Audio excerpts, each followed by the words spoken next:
Hello everyone, it is Symphony777 with another fanfiction review. As always, a link to the story will be in the description below. Please like the video, subscribe to the channel, click on that bell for notifications, leave a comment in the comment section below on your thoughts on the story, and finally, this is my opinion. My opinion is not indicative of everyone in the world, so please respect that. So, the story I'm doing today is Emergence by Rafika writes? I had no idea how. I have no honest idea how I'm going to be able to pronounce that. I don't know. I'm just going to ignore that. You bet you're wondering, what weren't you going to do an Evangelion fic next? Don't worry. That's actually next. I'm actually started reading that. I just kind of messed up the order and did this one first and that one. Anyway, this is a Touhou fanfiction, and I needed something refreshing after the very, very, the very last few fanfictions, which are, like, not really good. Like, this Helltaker's probably was the best one recently, but this was bad. This was, I think it was fine. This was bad, this was bad. Yeah. Point is, I kind of had a bad streak of really, really poor fanfictions. But now I got this good. Now I actually got a pretty decent fanfiction. It's not amazing, but I do think it does have a lot of good elements to it. So, what is the plot about? Well, before we actually get into the plot, I need to actually discuss something specifically about the character that the story is about, because it is actually very important. This is Sakuya Izayoi. She is a character introduced in Touhou 6. She is arguably one of the most recognizable characters of the franchise. If you actually never heard of, at least Touhou, you at least heard of her relatively recently. Death Metal actually did like a Champions Island sort of thing, and she was actually part of that thing. She was kind of doing like a little alliance with like uh, Kamen Rider fans to try and get one of them to win. Honestly, I didn't want Sakuya to win because I know for a fact Death Battle is just gonna fuck up everything to do with power scaling Touhou, because guess what? Power scaling and Touhou does not mix. But the reason I need to bring her up is specifically of her status as part of the Scarlet Devil Manor. So here's the thing why Sakuya stands out. She's human. Now you're thinking, wait a minute, she's a maid. She works for like a person. Thing is, her employees, we have Mei Ling, who is a yokai. We don't know what kind of yokai. It's heavily implied she's a dragon, but we don't really have confirmation. We have Patchouli, who is not human. She's a magician yokai. That's kind of like the Touhou version of witches. And then you have Flandre and Romelia, who are more or less vampires. Like Romanian European vampires, more or less. So a big point of mystery with Sakuya's character is, who is she actually? Why is Sakuya a human working for a vampire willingly? And so a lot of people came up with a bunch of several theories regarding like who she is and where she came from. The three most prominent are: one, she's a Lunarian. It makes sense because of the hair color and the eyes, because Lunarians typically have, or higher up Lunarians basically have like white, silverish hair and red eyes. It matches the fact that, Sakuya, and also the fact that Sakuya is like implied to be like 100 years old despite being an actual human. Time manipulation may be playing a part, but it's unknown, but, that's that. The second main theory is that she was a vampire hunter. She actually went after Sakuya. She went after Amelia. Amelia kicked Sakuya's ass, and then basically, as like a sort of prize for like, you had the actual balls to try and fight me as a human. You got guts. I give you that. You're my maid now. And basically just hired her as like a maid, and Sakuya's like, well, at least I didn't die. However, the third most popular theory of her backstory is that Sakuya is mass murderer Jack the Ripper, which technically Emergence takes after this theory, sort of. I'll explain in a minute. In short, for those of you who know who Jack the Ripper is, Jack the Ripper was a very, very infamous serial killer in the Whitechapel section of London. He went around, I think, killed like 5 or 6 women, and then he disappeared off the face of the earth. The cops could never find out who did it. They never caught the guy. There is evidence that they might have found out who he was nowadays, but like the DNA has been so degraded that they're not 100% sure. It was like I believe it was like a Polish immigrant who wasn't really all that well in the head, but there wasn't really a lot. Again, the DNA degraded so much that they're not even 100% sure on that. Point is, this was a cold case that everyone kind of forgotten, that everyone remembers, and it's kind of been etched in like a folk tale sort of thing. So in all essence, Jack was a real person. He just transcended being a real person into like an actual sort of pseudo mythological figure. That's where Emergence comes in. In this story, Sakuya is not Jack the Ripper. She's not. However, she works for a guy who is donning the moniker of Jack the Ripper. Basically, she's working for a copycat.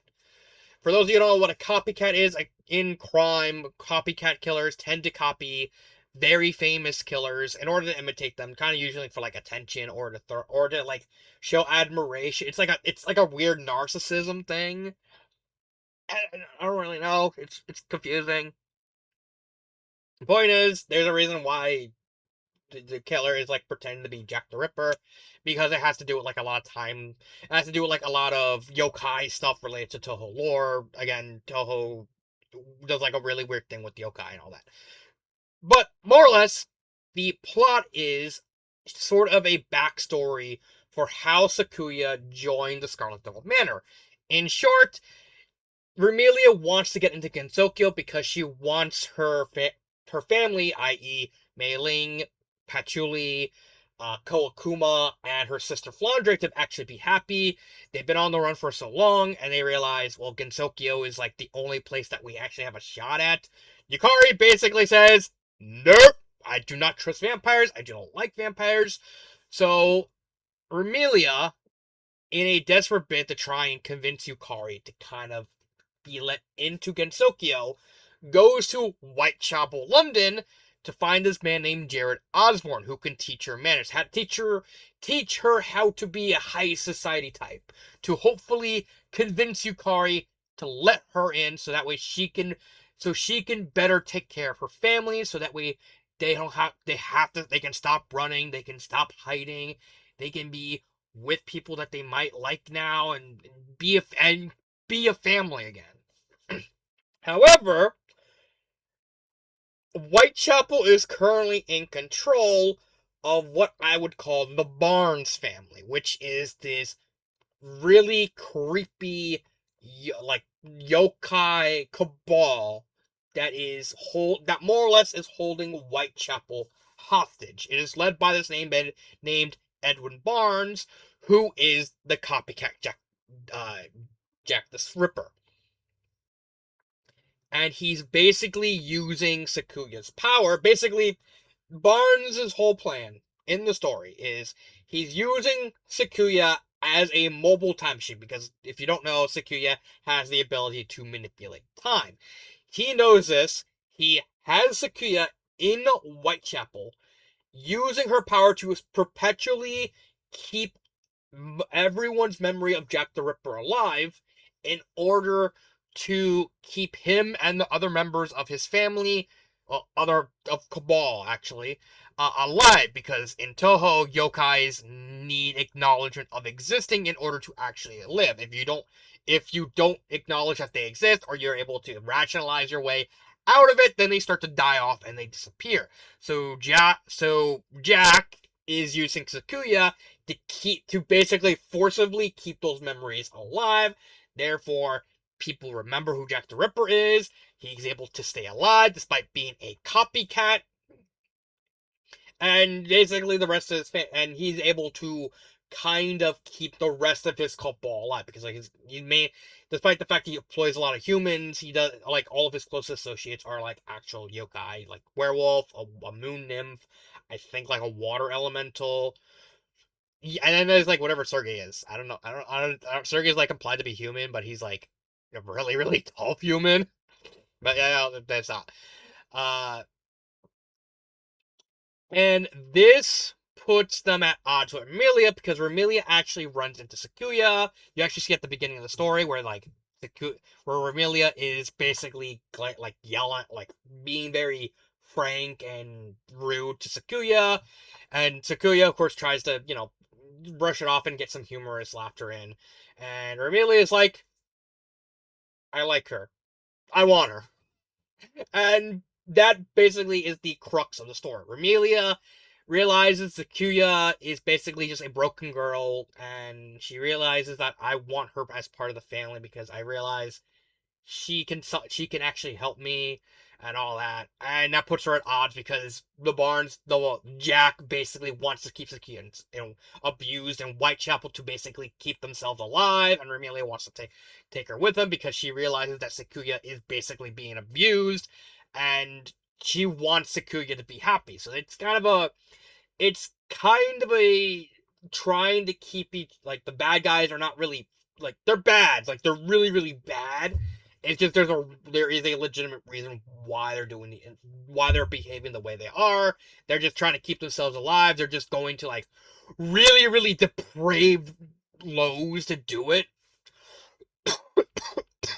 And so we get the entire structure of the plot. Basically, Sakuya kind of being dragged and forth between these two parties, and and kind of slowly warming up to Ramelia and wanting to go with her, but realizing that Jack will just basically hunt her if like the moment Ramelia takes her, Jack will hunt her and get her back.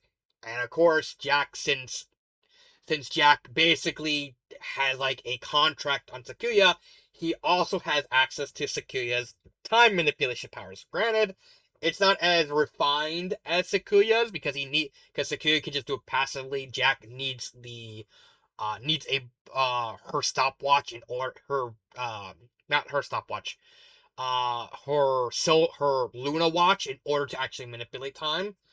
So there's like legitimate reasons why he wants her back. Like I think it's really clever, especially since we also use the story as like backdrops to explore like Patchouli and Mei Ling's stories and also Kowakuma's. Flandre's she's but then again it's Flandre, she's supposed to be like an unknown. It makes perfect sense. And how Ramelia interacts with Edwin slash Jack with Jill. Oh yeah, Edwin has like a Jack and Jill motif going off too, and also like nimble-legged Jack. It's another English legend about a guy who just I don't know. It's kind of weird. I never even heard of that legend before I finished the story. Uh, and then I don't know. It's kind of hard to parse like the nitty gritty of the plot because this story does rely on the Touhou very vagueness of it. A lot of the story is vague. Like you have to like really really connect dots and make guesses. Unlike a lot of the other Touhou fan fictions I did, where I said that's actually a hindrance for that story. With this one, it kind of works because mainly because the story basically tells you pretty early that this story is basically an entire flashback. Basically, Ramelia's apparently in a painting room with like all these paintings, and she's reminiscing about when she met Sakuya, and so it makes sense why there's like a lot of vagueness because you're supposed to be kind of guessing with everything. Plus, since Ramelia's you know just thinking back on certain things she wouldn't like she would kind of gloss over a lot of the details and anything as long as if they're not relevant to the story. So it doesn't. So having the vague assumptions that is typically afforded to Toho stories makes a lot of sense in this story because there's a lot of leeway you can do. Plus the fact that this story is pretty much just an origin story for Sakuya, so more opportunity to kind of just gloss over a lot of things. And then we had the B plot. And, oh boy, we have to talk about the B plot. Oh, okay. Okay. Okay. This is pretty much my big issue with the story. What you're looking at on screen is Yukari Ukumo. I. Oh my god, this story. This stupid plot line. This author decided to do the whole Yukari was behind everything plot point. And I get it. I get it. It's very ironic because Emergence is like the Touhou fanfiction that I've reviewed that is very fast and loose with the lore because it's the only story I've read so far that takes place outside of Gensokyo. Even the SCP story technically involves Gensokyo to a degree because they're stationed near that place. They're stationed near Gensokyo. So there is some kind of overlap, especially when Yukari brings like other Touhou characters to like destroying the base. Emergence takes place in Europe, in Whitechapel. Gensokyo's in Japan. This is like as far away from Japan as possible, without going to like the other side of the world. It's really weird that the one part I have an issue with is the only part of the story that is like the author actually doing canon. Because it is canon that Yukari likes to manipulate everything around her. That's basically a big part of what makes Yukari so dangerous. That she's always planning. She's always thinking 10 steps ahead. You may be thinking 3 steps ahead. She's thinking 10 steps ahead. And possibly like in 2 different directions either way. It is canon that she does plan stuff. Like a big part of what was the manga, Kara? It is a big part of Silent Sailor and Blue is the fact that Yukari and another character, Iron Nakagoro, were basically at odds because Iron was trying to abuse the rules that Yukari had laid out for basically how yokai and humans shall behave, and she took umbrage with Iron basically deciding to, I'm gonna just abuse both rules. You can't stop me. And then Silent Sailor and Blue happening as like one gigantic Yukari plan with her manipulating everyone to get a bottle of sake and completely terrify the bejesus out of Iron. I believe it should be around here, right? Yeah, there it is. There's the sake. There's the sake. Just basically fucking with her. Saying, you can't, nah, you're my house. So, it does make sense that Yukari is a schemer. She's basically a big part of her character.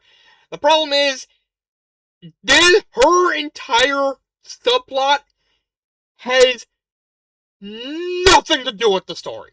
The entire subplot is basically Yukari planning the entire events of Romelia going to Whitechapel, learning how to be as high society from Jared Osborne, coming back, possibly fighting the Barnes family and taking them out because they are a threat.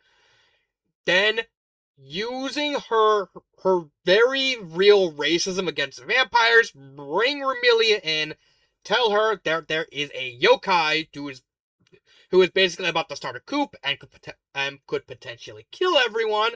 I want you to kill him. And Yukari gets off it scot-free because I'm racist towards vampires. You can't blame anything on me. And even Romelia kind of calls her out at the end. It's like, you're using me as Hitwoman. It's like, yeah, so what if I am? And even like Romelia's like, she has me by the toes. So yeah, it is in character for Yukari to plan all this. Again, it doesn't add anything because the entire plot is how Sakuya joined the SCM. What does Yukari manipulating everything, and also like this random yokai warlord who's gathering an army to attack humanity have to do with Sakuya joining the SDM? I get that, in a lot of stories you want to do like an A plot plus a B plot, but you typically want to tie them together. Like a good example of A and B plot is Phineas and Ferb. A plot is whatever Phineas and Ferb are doing. B plot is whatever Perry the Platypus is doing with Doofenshmirtz, and they always can connect by the simple fact that whatever happens with Perry and Doof always disappears Phineas and Ferb's little job and whatever they built for that day. So it ties together. This doesn't tie together. And don't say, oh, Yukari technically got Ramelia to go to Whitechapel in the first place. That is so nebulous because the story at the beginning very very much makes it clear that Ramelia kind of just went on her own. It's only really revealed that Yukari kind of sent her to Whitechapel at the very end. Uh, so, and she's only doing it because she wants to make her family happy. That it just kind of comes off as like the author just forcing Yukari into the story for the sake of, I'm guessing, Yukari glazing. It's like, I must glaze the Gap Hag. And it's like, it's just kind of funny in a sense. It's just a weird plot line. Like you could, like, it really, if there was like a sequel, it would have made more sense to do in a sequel. But you know, what it is, what it is. Characters. There's a lot of characters. I like the SDM crew. I love the fact that, as an aside, I love the fact that all their flashbacks that go into their backstories tie into how they beat each of their respective villains. Like in Pachulia's flashback, Patchouli is just kind of following Ramelia is just following Patchouli, and she's like, "Oh, hmm, I like her," despite the fact Patchouli hasn't met her. And then Patchouli basically had like a trap set for Ramelia like way ahead of time, captures her. It's like, you captured me. I said, yeah. So what are you gonna do about it?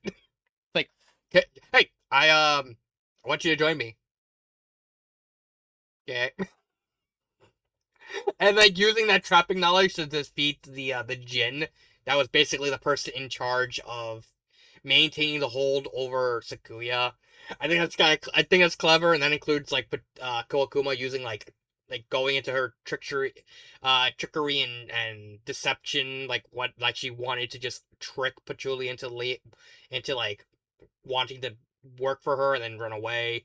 And then Ramelia basically pulls like a fast one. It's like, oh yeah, Patchouli likes cinnamon rolls. Why don't you get her a cinnamon roll? It's like, okay. Sell some of Patchouli's books. Like, and then here's a rustling in her bag. It's like, see cinnamon rolls. Like, oh, son of a bitch. Well, well, they know. Damn. Or Maylene beating the nymph by uh using like her rainbow power, her chi powers in order to actually damage the nymph by, like, honestly, cleverly, Mailing actually beats the nymph by having her fairies fire at the nymph because she physically cannot harm the nymph. So she has the fairy maids fire iron balls at the nymph so that way they get stuck in her, so that way she can physically harm the nymph through the iron balls. I think that's actually really clever. And we get that, like, each of them and how they interact with Sakuya, because of course like everything kind of relies on how Sakuya interacts with them, but truly doesn't trust Sakuya because, like, you're basically working for them as a spy, and it's like even like everyone kind of acknowledges that, and that's actually true. Mei Ling is basically just a big ball of sunshine. Koakuma was basically like a little trickster. It's like, yes, Patchouli. It's like, are you sure you don't want me to trick someone? No. Oh. And then, of course, we got Ramelia, who's basically just this adorable braggart child. It's like, I am queen! But Julie, she hit me! It's like, this is like the best take of Amelia I've seen in a fanfiction, even better than like being Maylene, because it genuinely feels like Amelia. It's like, oh, she's like the hardy, lolly vampire that everyone loves her at, and then like she just turns around and just starts acting like the kid she actually is. It's really cute. I even like the fact that the author literally gives her fate manipulation powers. Canonically, it's like very heavily implied that she kind of just made up that she has fate manipulation powers to kind of make herself look cooler than she actually is. This story, it kind of they actually give her fate manipulation powers by having like her be able to see strings that lead towards different directions of fate, and she can actually directly interact with them, and she can even use that to like in a fight, so that way she knows like, okay, if I do this action, will I get hurt? Oh, I'm probably gonna die. Then I'll just take this action, which I know will get me, which will survive me. That's actually how she manages to, uh, hold her own against Jack, because she can't really handle the she can't really deal with the time manipulation, so she has to use the fate manipulation in order just to be able to survive, avoiding getting killed by him. uh the villains, on the other hand, are hit or miss. I like Jack. I think Jack is a very entertaining, like very sociopathic, psychopathic character. Like the only reason he lost is because he's so possessive of Sakuya, for the understandable reason that he's trying to keep like his cabal alive, because Sakuya needs to be in Whitechapel in order for like the spell to continue working. So he gets like very possessive of her. Um, Sergey, I think is fine. Sergey, I think it's fine with like with the nymph. I don't think she actually had a name. Sergey, I think is fine as like a foil to Mei Ling. Basically, Mei Ling's like very flowing martial arts, while Sergey's basically just punch really hard and tank everything from her, and also being like very blunt while and kind of upfront with everything, which also fits Mei Ling. It's also very fitting he's like the only one who actually survives. Basically, the nymph was like constantly whispering in his ear, gaslighting him, and then once the nymph dies, he gets shot, but he survives. And Mei Ling just basically takes it to like Gibraltar, like I think like a certain remote part of Russia with like a bunch of money. So here, just take it, live. It's like, what do I do? It's like, start a farm. You have Algernon, which honestly is kind of let down. He was technically like Jack's ace in the hole, because he's the whole Alderaan is basically the person who's like has the has the contract around Sakuya. He's the one maintaining Sakuya's like loyalty to Jack. So it's like everyone kind of knows, okay, they have a Jin. The Jin is basically the reason why Sakuya cannot leave Jack. So we gotta take out the Jin to get Sakuya out of here. If we can't do that, then the Jin will just keep finding Sakuya, bring him back. So it isn't. So he was like a very important character, and then he just kind of gets curb stomped by Patchouli. I mean, it is a clever fight with like Patchouli basically just doing like basically turning into Moses and like just summoning like the Great Flood. It's like, okay, you're dead now. Shit, I'm dead now. But I think there should have been more build up with him, because he's technically arguably next to Jack the most important villain of the stories, because he's the one holding Sakuya hostage. Jill, I think, was a great foil to Jack. Um, the fact that she technically dies because she got drunk and she wasn't thinking straight, and then decided to piss off Flandre. Oh, that was entertaining. The whole running theme with her getting like freaked out over the course of the story, because Ramila used her fate manipulation powers, and as the story went on, Jill kept seeing like kept thinking back to the word she kept. That Ramelia said that as they were coming true, and then she just gives up and just wills herself to die. Morgan, I think, honestly, Morgan's actually really creative. She's a water elemental that fights using watercolor paintings. I think that's actually really clever. And I honestly never seen that before. Like, she's able to get herself into like paintings by looking at them, and she's able to basically pour like unlimited water into the area, with like the people she's trapped in the painting. She's very underdeveloped as a character, but as a villain, I think like she's very creative with like the painting motif and the fact that unlike everyone, really just basically just punches her to death. Well, technically punches her to death, but actually just stabs her in the back with the spear with her spear gun gear. And then there's the butler. Is like he's just kind of whatever, fine. Uh, there's also Osborne. I think I really liked Osborne, like him being Remelia's teacher, and like over the course of the story, like seeing her more as a daughter, and even at the end where Yuyuko kind of actually brings him back to life for like a couple hours, just so that way he can get some proper closure with Sakuya. Like he even calls Remelia his daughter. It's like, I want to see my kids, and Sakuya hugs him. It's like, you too, and it's like, and Remelia just like just like the kid thing is like, yeah, just flies into him being happy. Like the fact that she could finally say goodbye. I think it's very cute. It is a lovable cast of characters. Again, some characters I think should have been developed more. Alaron, Morgan, but I think on the whole, the characters are really entertaining. I really love Jack. I think he's a great villain. Despite the fact he's somewhat one dimensional, I think he just works as just a straight generic psychopath because of all the motifs associated with him, like through the use of the word Jack, like Jack and Jill, Jack the Ripper, Quick Leg Jack. Uh, I think it's even like the fight between him and Remelia is like very thematic.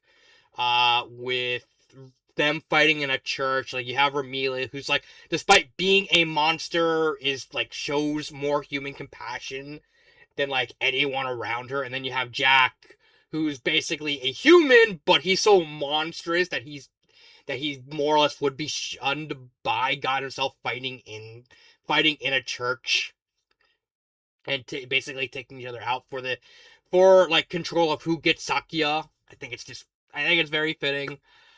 Uh, Pacing. I think the story is paced pretty well. It does jump around a lot, but that's mainly because of having to cut to the Yukari side plot throughout the story. It really does break up the flow. Like there are some parts where it goes into characters' backstories, mainly Patchouli, Kokuma, and Mei Ling. But I think those add to the story because it builds up like how it builds up like certain elements of how they're gonna beat their respective enemies. Meanwhile, it just when it cuts to the Yukuma household, it just kind of breaks up the flow because again, Yukari, like the whole side plot with Yukari just doesn't add anything. Uh, but other than that, I think the pacing's fine. I think the pacing's pretty good. Grammar. This is actually less a grammar issue and more a formatting issue. For some reason, starting around chapter 10, it just turns into this. I'm pretty sure this is an accident because at least from chapter 10 to chapter 22, it stays like this. It gets really bad it gets really bad in chapter 22, but then after that it kind of just goes back to normal and then but also kind of not. Like you could see it's pretty normal here, but if I go to like go to the end of the chapter, it's like it kind of goes back. So I think it's some kind of probably formatting error from like if I had to guess, whatever site the author used to write his stories on. Probably something to do with that. Uh, but other than that, there's no grammar error. There's no like actual spelling errors. There's no grammar errors. I think it was written pretty well. Again, it relies a lot on like guessing and figuring things out, which again it fits with this type of story. What you're trying to do with with not only the formatting, but also again it's a Touhou fanfiction, so it kind of is part and parcel. It's kind of part of that. It's part of the franchise's identity. Would I recommend this story? Yes and no. Here's the reason I'm saying both is two reasons. One, I do think the characters and the plot are fine. I do think they are good. They're not great, but they are good. The reason I'm saying no is one, because of the formatting. Because, like I said, chapters 10 to 22, the formatting just gets bad. Like, it gets bad. Like, there are parts of it that are, like, fine, but then it just goes on and off that certain parts of it are actually very difficult to read, especially if you read through the app. But the main reason I have to say no, I also can't recommend it, is because of the vagueness. And honestly, the vagueness is going to turn a lot of people off because it's just, they're not going to understand half the stuff that's going on because it relies on you're not going to get answers. You're not. And that, that's kind of, and that's fine. I think I have no problem with that. But a lot of people would just get turned off by just having so many of these interesting things, interesting worlds, like Rameli's backstory with like Ruxandra and all that, and the vampire incident. I think there's just so many answers, and again, the Yukari thing is just gonna just annoy people because it just add anything. But if I had to choose between recommending it and not recommending it, I will lean towards recommending it. I do understand, like, but I can also understand people not wanting to read through the story because of certain elements the story has. But I would personally lean towards recommending it. Favorite part of the story? Easily that final fight between Romelia and Jack. I think that's actually a really well done fight at the end, especially the ending where uh, they actually have like Romelia actually summons a chain to wrap around Jack's arm in order to keep him in harm's way because they're both like dead exhausted. They're on top of the church, and how Romelia wins the fight is like they get put like Romelia sees Sakuya coming because Jack's about to kill her. She pushes him, and because they're on the chain, they both start sliding off. Romelia manages to like hang on with like her free hand, and like her offhand with the chain attached to it is like Jack. He's like, like she sees Jack doing it, like starting to like try and get to her still.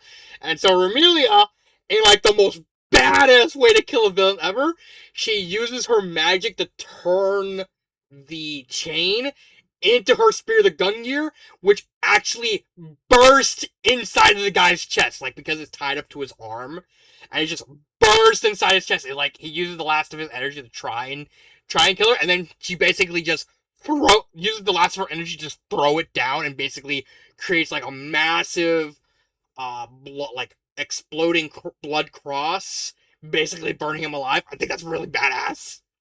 That's a hell of a way to go. And it is, again, it's also like a really well done fight because it's basically like the thematic element, like I said earlier, with like like them fighting in a church, the thematic element of like the vampire being more human than the human. Granted, the story also reveals that Jack's no longer. He hasn't been human for a while. He's actually a yokai now, but he was human. It shows the duality of like their personalities and who they are as people. What would I do to fix the story? Two things. One, fix the formatting. That's obvious. Just again, I'm pretty sure that's an accident.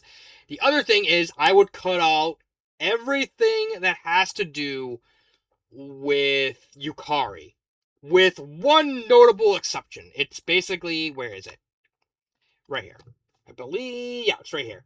It's near the end where they're in the middle of fighting. Jack sends his shadow because the shadow is apparently alive, wraps around her, tries to suffocate her using his shadow. And so Romelia is looking around like the expense of darkness, and she's trying to figure out what to do. And she feels like she's about to give up because like no matter how hard she could try, she can't really get her hands on Jack because he's still because of the watch. It's just making him impossible to hit. So she starts to give up. She hears Sakuya's voice off in the distance, and she starts to think about it. Like maybe no, I need to do this for Sakuya, for my family. And then she hears footsteps, and out of the shadow comes Yukari. And I think that should be the only moment where Yukari actually appears, because you can easily play up the ideas like, is that Yukari? Is that actually Yukari? Or is that Remelia's mind reminding her of like the goal, like the main goal of why she's doing all this? To get into Gensokyo, to find a home for her family, for all the people she cares about. And using that visual, like visualizing Yukari as like a symbol for that, I think would actually work. And again, you can do like you can do the whole mystery thing, like, oh, is it actually Yukari? Because honestly, it is something Yukari could do, but she doesn't have to. And of course, she rips off the shadow and continues fighting.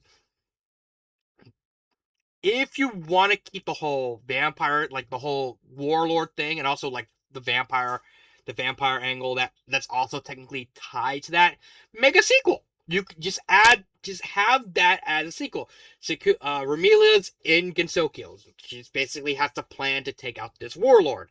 Okay, the vampires technically find out that, oh, we know where Amelia is, we're tracking her. They get into Gensokyo. They start the vampire incident, because it would make a lot of sense to explore the vampire incident, especially since how important the vampire incident is to like Gensokyo lore, because that incident apparently is like the reason why the spell card rules exist. Like something happened in there that was so bad that's like Rimu had to like put the law down, saying, we're doing this Danmaku thing now. No more violence, no more bloodshed. Come on. You, Remelia! You want a stick? I have a stick. I'm not, like, I don't want a stick. Stick.